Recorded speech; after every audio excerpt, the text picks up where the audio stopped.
할렐루야. 구원을 베풀어 주신 하나님을 예배하러 나오신 여러분들을 주님의 이름으로 축복합니다. 저희를 사랑하시고 은혜를 주신 하나님은 저희들을 예배자로 부르셨습니다.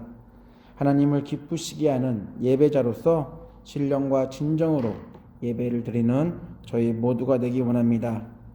예배 안에서 지치고 상한 저희들의 심령을 만져주시고 치유해 주시는 하나님의 손길을 경험하기 원합니다.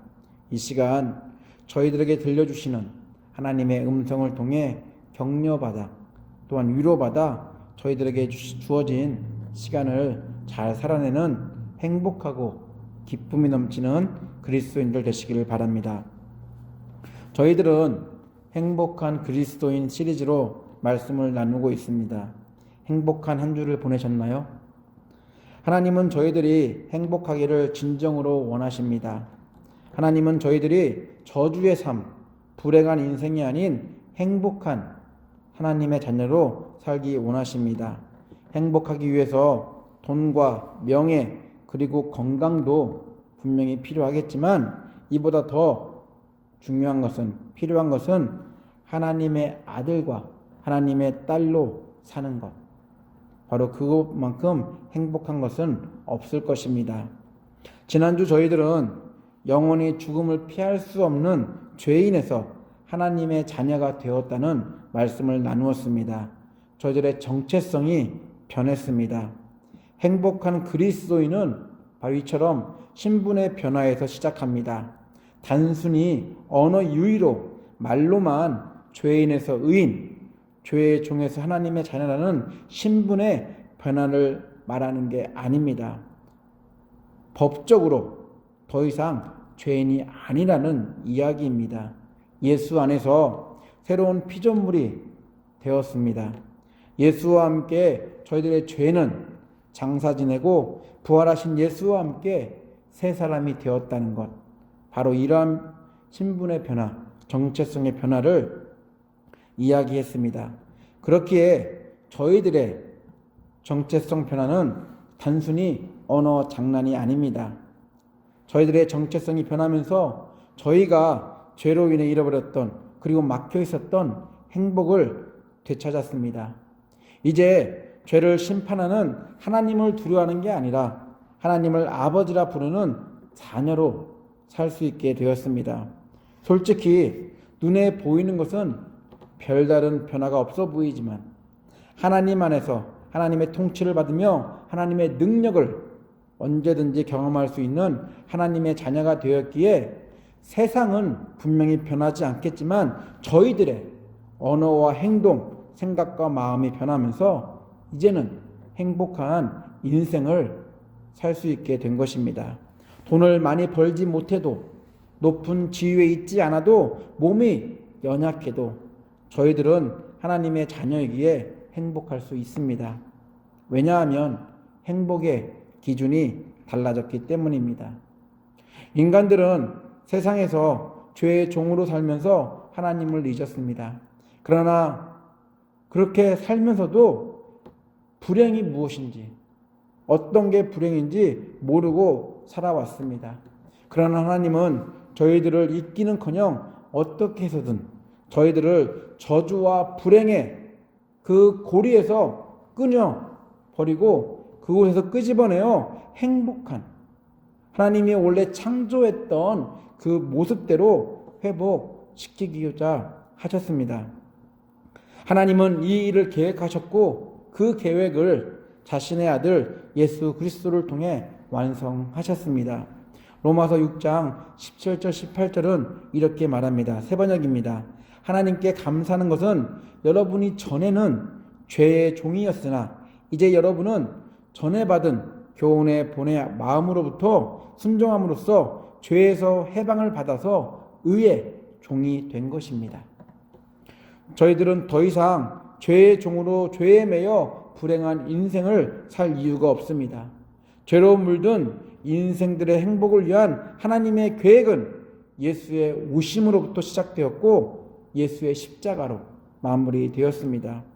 예수 없이는 정체성의 변화도 행복한 그리스도인의 삶도 불가능합니다. 이제부터 하나님의 자녀로서 행복한 인생을 사는 것, 바로 그것이 저희들이 해야 될 일입니다. 행복은 더 많이 가졌을 때, 더 높은 위치에 올랐을 때, 모든 사람들에게 인정받을 때, 누구보다 건강하다고 자부할 때, 그것으로부터 행복이 표출된다고 생각합니다. 그래서 남들보다 더 많이 소유하려고 하고, 높은 자리를 위해 늦게까지 일하고, 사람들의 관심을 끌기 위해 풍성하게 베풀고, 누구보다 자기 관리를 철저하게 함으로써 행복 유지에 신경을 씁니다. 이 모습은 교회 밖에서만의 모습만은 아닙니다. 교회 안에서도 세상과 똑같은 기준으로 행복을 매기려고 합니다. 물론 겉모습은 행복해 보입니다. 그런데 내면도 행복할까요? 세상의 기준과는 달리 성경에서 말하는 행복의 기준은 내가 아닌, 내가 만든, 내가 이루어 놓은, 내가 할 수 있는 내가 주어가 아닌 예수가 주어가 되어서 예수 안에 있는지 없는지로 결정됩니다. 예수가 없었다면 저희들의 정체성은 변할 수 없습니다. 영원히 죄인으로 살아야 합니다. 또한 죄인이 아닌 하나님의 자녀 사는 행복한 인생을 꿈꿀 수도 없습니다. 인생에서 잠시 성공할 수 있어도 날마다 죽음을 두려워하며 살아야 합니다. 예수가 오시기 전까지 많은 사람들이 행복한 인생을 위해 노력했지만 어느 누구도 성취하지 못했습니다. 고행과 수행을 한다고 해서, 돈이 많다고 해서, 착하게 살았다고 해서 죄인이라는 신분은 변하지 않았고 행복할 수도 없었습니다. 죄의 싹은 사망이라는 이 대전제 아래 한 발걸음도 못 뛴 채 모두 그 제자리에 머물러 있었습니다. 그러나 예수가 오셔서 모든 것을 한 번에 해결하셨습니다. 저희들은 더 이상 죄인이 아니었습니다. 죽음이 저희를 지배할 수 없게 되었습니다. 이 모든 것을 하나님이 계획하셨고 예수가 몸소 실천하셨다라고 성경은 얘기하고 있습니다. 예수는 하나님의 아들이시기에 당당하게 신처럼 초능력을 발휘할 수 있음에도 불구하고 가장 낮은 모습으로 사셨습니다. 예수가 인간의 몸을 입고 오셨다는 것, 얼마나 초라하고 연약한 모습으로 오셨는지를 알 수 있습니다. 사람들은 연약한 육체를 입고 오신 예수에 대해 의아해했지만 십자가 사건을 통해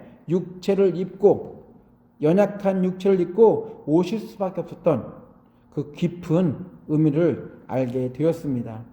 빌립보서 2장 6절로 11절입니다. 세 번역으로 읽어드리겠습니다. 그는 하나님의 모습을 지니셨으나 하나님과 동등함을 당연하게 생각하지 않으시고 오히려 자기를 비워서 종의 모습을 취하시고 사람과 같이 되셨습니다. 그는 사람의 모양으로 나타나셔서 자기를 낮추시고 죽기까지 순종하셨으니 그 십자가에 죽기까지 하셨습니다. 그러므로 하나님께서는 그를 지극히 높이시고 모든 이름 위에 뛰어난 이름을 그에게 주셨습니다. 그리하여 하늘과 땅 위와 땅 아래에 있는 모든 것들이 예수의 이름 앞에 무릎을 꿇고 모두가 예수 그리스도는 주님이시다라고 고백하여 하나님 아버지께 영광을 돌리게 하셨습니다. 예수, 바로 그 이름, 모든 이름, 하늘과 땅 위와 땅 아래에 있는 그 어떤 이름보다 위대한 이름, 바로 그 이름 때문에 저희들은 행복한 존재가 되었다라고 말하고 있습니다. 육체가 있어야 십자가에서 죽을 수 있고, 그리고 십자가의 죽음을 통해서만 하나님이 원하시는 행복, 이 행복을 죄인들이 누릴 수 있는 비밀이 그 안에 담겨 있었습니다. 그래서 예수는 하나님이심에도 불구하고 죄의 종의 모습으로 죽기 위해 이 땅에 오신 것입니다. 죄인들에게 행복을 주시기 위해서입니다. 행복한 그리스도인은 예수 없이 말할 수 없는 주제입니다. 꼭 예수이어야 행복한 그리스도인이 될 수 있습니다. 예수가 하신 일은 자신의 죽음을 통해 저희들의 인생이 불행이 아닌 행복한 인생을 살도록 하신 것입니다. 번번이 하는 이야기지만 세상 속에 살던 저희들은 하나님의 은혜나 사랑과는 거리가 먼 사람들이었습니다. 하나님 없이도 충분히 잘 살 수 있다는 자신을 믿고 살았던, 자신만을 믿었던 사람들이었습니다. 그러나 매번 죄의 사슬에 매여 실패하며 행복과 거리가 멀어져 갔던 저희들, 바로 그런 저희들에게 하나님은 찾아오셨고 저희들을 만나 주셨습니다. 그래서 저희들은 하나님의 은혜와 사랑 덕분에 행복한 사람들이 된 것입니다. 불행을 끈질기게 찾아다니는 사람은 없어도 행복은 모두가 원합니다. 행복하기 위해서 운동하고, 행복하기 위해서 공부하고, 행복하기 위해서 좋은 직장을 선호하고, 행복하기 위해서 결혼하고, 행복하기 위해서 선택하고 집중하며 살아가는 저희들입니다. 세상에서 추구하는 것들은 행복하게 만드는 것들이 아니라 행복이라는 틀 안에 가두어 놓고 행복이라는 이름을 가지고 세상에 이것들이 없으면 행복할 수 없다라는 세상의 종을 만드는 것일 뿐입니다. 하지만 성경은 세상의 종이 아닌 하나님의 자녀가 되어야 행복한 인생을 살 수 있다고 말합니다. 뿌리가 뽑힌 채로 행복하다고 믿으며 살아가는 나무가 아니라 물 밖에서 행복을 찾는 물고기가 아니라 하나님 안에서 하나님이 보내신 예수 그리스도로 말미암아 행복함을 만끽하며 살라고 말하고 있습니다. 다니엘도 요셉도 하나님 안에서 행복했던 사람들이었습니다. 하나님 안에서 행복했기에 세상의 협박과 두려움, 고통과 고난, 생명의 위협에도 그것들이 그들의 행복을 빼앗지 못했습니다. 사자굴에 들어가도, 옥에 들어가도, 뜨거운 불 속에 들어가도 하나님과 동행하는 그들은 너무 행복했습니다. 하나님과 함께한다는, 하나님이 함께하고 있다는 믿음 때문에 가능한 일이었을 것입니다. 보이진 않지만 함께 하신다는 그 믿음 때문에 분명 세상에서 볼 땐 전혀 행복해 보이지 않아 보입니다. 왜냐하면 감옥 속에 갇혀 있지, 사자굴에 들어가 있지, 뜨거운 불 속에 있기 때문에 행복해 보이진 않을지라도 그것에 연연치 않고 행복한 사람으로 하나님을 의지하며 하나님을 믿으며 사는 모습을 그들에게 볼 수 있습니다. 이제 보이는 하나님이 오셨습니다. 바로 예수입니다. 예수를 믿으면 새로운 인생이 시작됩니다. 또한 하나님의 자녀가 됩니다. 행복한 인생을 살지 않을 수 없습니다. 행복한 그리스도인들은 행복한 인생을 소개하며 돌아다녔습니다. 자기들만 가지고 있는 것이 아니라 또한 주변에 있는 사람들에게 그 행복한 인생을 소개했습니다. 오늘 읽은 갈라디아서, 이 갈라디아 지역에도 행복을 전했습니다. 바울이 전한 이 행복의 복음을 듣고 사람들은 그리스도인들이 되었고 또한 더 나아가서 행복한 그리스도인들이 되었습니다. 그러나 시간이 흐르면서 세상의 염려와 걱정, 생명의 위협, 또한 호기심을 자극하는 이방 종교의 그런 우상들을, 신들의 이야기를 들으며 예수 복음에 대해, 예수 복음으로 가졌던 행복이 더 이상 행복하지 않게 되었습니다.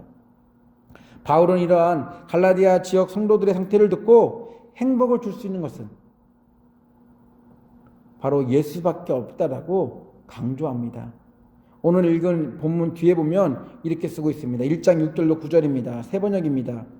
여러분을 그리스도의 은혜 안으로 불러주신 분에게서 여러분이 그렇게도 빨리 떠나 다른 복음으로 넘어가는 데는 나는 놀라지 않을 수 없습니다. 실제로 다른 복음이 있는 것은 아닙니다. 다만 몇몇 사람이 여러분을 교란시켜서 그리스도의 복음을 왜곡시키려고 하는 것뿐입니다. 그러나 우리들이나 또한 하늘에서 온 천사일지라도 우리가 여러분에게 전한 것과 다른 복음을 여러분에게 전한다면 마땅히 저주를 받아야 합니다. 우리가 전에도 말하였지만 이제 다시 말합니다.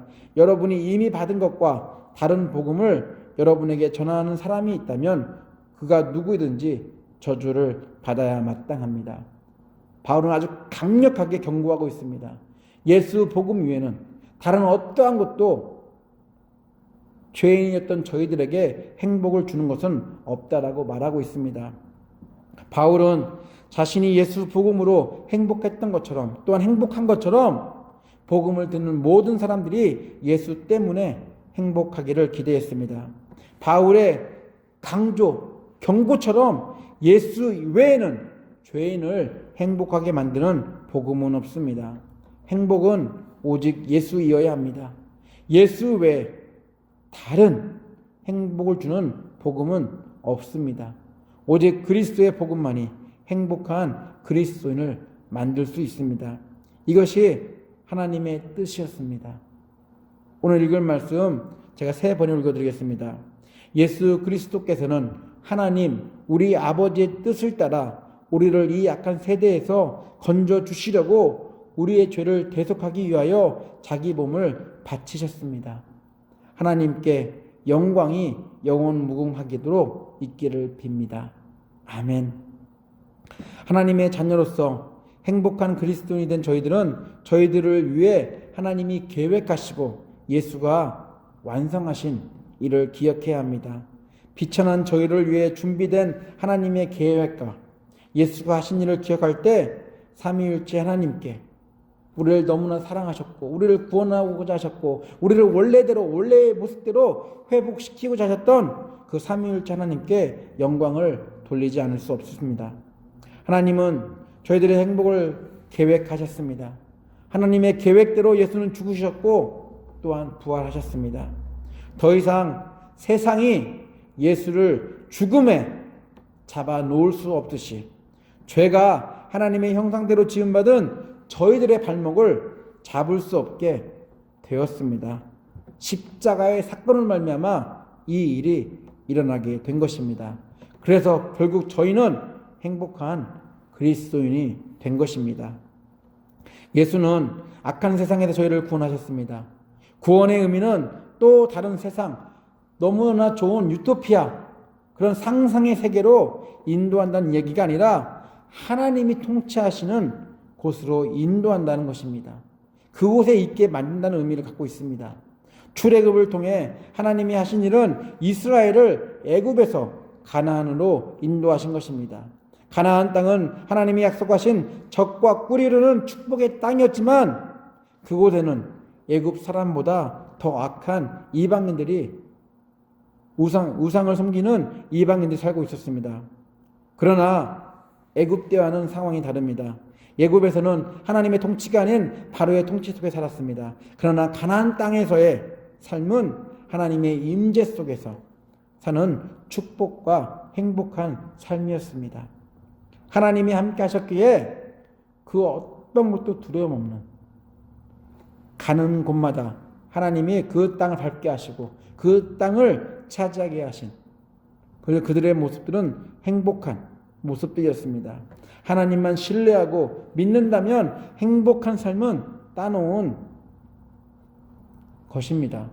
물론 살면서 세상 유혹으로 하나님을 멀리해 어려운 일들을 겪기도 했지만 하나님은 변함없이 그들과 함께 하셨습니다. 함께 하시는 하나님을 말미암아 행복한 인생이 무엇인지 가나안 땅에서 알 수 있었습니다. 하나님이 함께 할 때 행복합니다. 하나님과 동행할 때 두렵지 않고 무섭지 않습니다. 구름 기둥과 불 기둥으로 함께 하심을, 동행하심을 보여주셨던 하나님은 자신의 아들을 이 땅에 보내셔서 이제는 보이는 하나님이 저희들과 함께 동행한다고 말씀하고 있습니다. 저희들은 예수 안에서 행복을 되찾았고 이제 남은 일은 예수와 더불어 행복한 그리스도인으로 사는 것입니다. 행복한 그리스도인의 삶이야말로 하나님께 영광 돌리는 삶입니다. 행복을 말할 때 왜 예수이어야 하는지 아시겠죠? 하나님의 입장에서 또한 저희들 죄인들의 입장에서 예수는 불행에서 행복을 하게 만드는 완벽한 해결사라는 사실을 성경은 이야기하고 있습니다. 하나님의 구원 계획을 완성하신 예수, 또한 죄인을 죄로부터 구원한 예수, 이 모든 것들은 저희를 행복하게 하시려는 삼위일체 하나님의 뜻입니다. 하나님이 보내신 예수로 인해 행복한 그리스도인이 되었다는 것을 기억하며 또한 저희들에게 사랑과 은혜를 베풀어 주신 하나님께 영광 돌리는 하나님의 자녀로 넉넉히 세상을 이기며 살아가는 저희 모두가 되기를 예수 이름으로 축원합니다. 다 같이 기도합니다.